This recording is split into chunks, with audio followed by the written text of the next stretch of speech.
And that being said, I'm going to turn it over to Bill Davis and the VVAW activist panel. Thank you.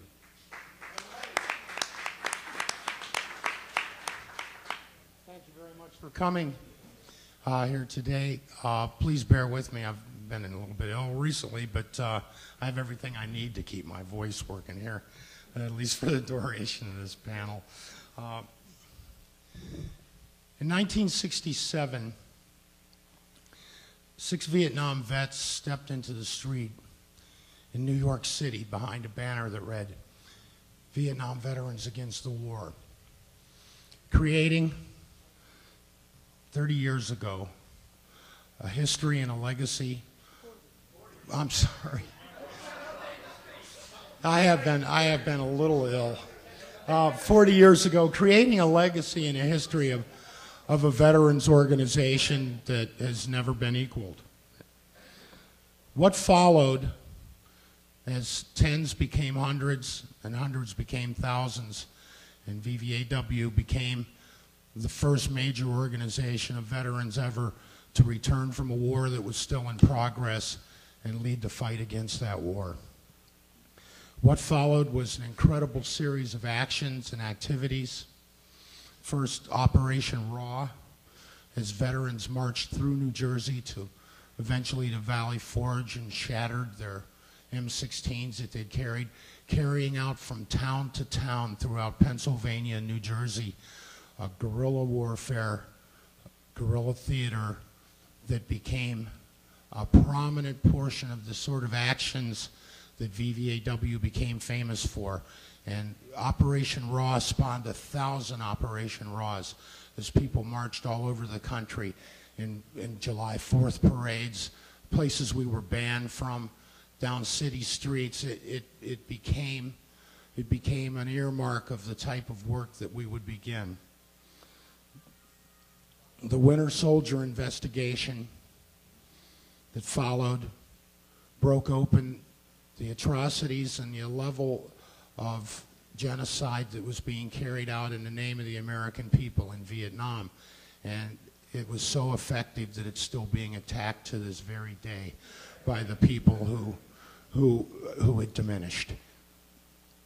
Dewey Canyon 3, already bigger than Woodstock. More people were at Dewey Canyon 3 than were at the Super Bowl last year.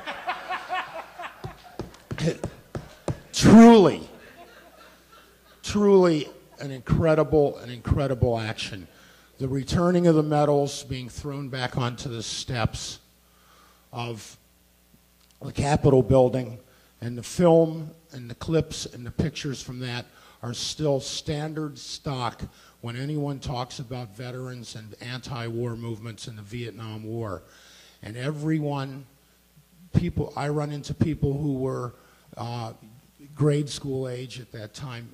That is an indelible image that is forever burnt into the mind of the American history and the U.S. involvement in Vietnam.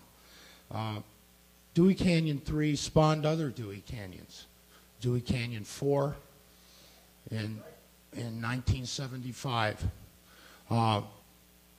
under the banners of decent benefits for all veterans, universal and unconditional amnesty with particular emphasis on veterans and GIs who were suffering without amnesty, and also end the war.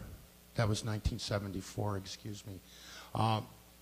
That, in a lot of ways, was a high water mark in its own right.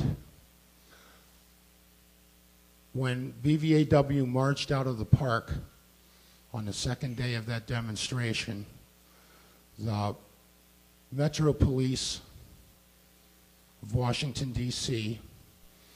administered a brutal beating on the front ranks of that march, unlike anything seen outside of the civil rights movement in this country. And the front ranks of that march continued on and administered a brutal beating to the Metro D.C. police on what they have never seen in their lives.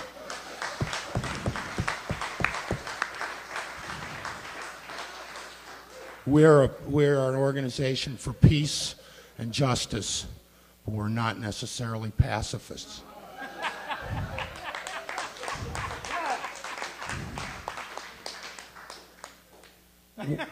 We're an organization that was proudly built of volunteers, not only people who volunteered to be in the Vietnam, which many of us were, but also, and I'm not diminishing you brothers that got drafted, believe me, but also an organization of volunteers, of people who would step forward when needed. And on that day, I wish we had the pictures here today in our archives of the big stack of Metro scooters piled up and all the police lying on the ground in front of them. It's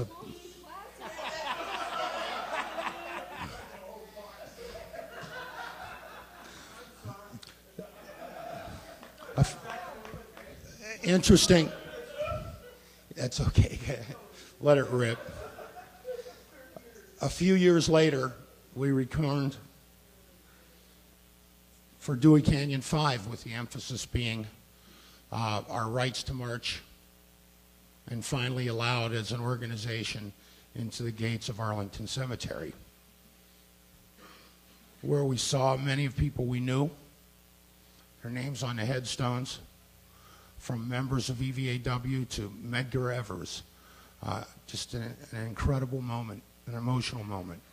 Also at that demonstration, we focused primarily on the scourge of Agent Orange and how it was killing us, and what it had done to our children. One of the more interesting moments of that particular, two of the more interesting moments of that particular action were the fact that early in the march, early in the demonstrations, we were approached by a number of members of the DC Metro Police. There'd been a pretty big turnover in their ranks, and a lot of these people were now Vietnam veterans. And they approached us as brothers and invited us to their bars when they were off duty to drink with them and talk about what we had in common. Also, behind us, where we were camped, was work going on the Art Institute. And when the park police lined up early one foggy morning, 100 of them on horseback to drive us once again from our historic campground in front of the Capitol, we were bolstered by the fact that if they had attacked the construction workers, were going to attack the police with their equipment. It was an interesting Dewey Canyon 5.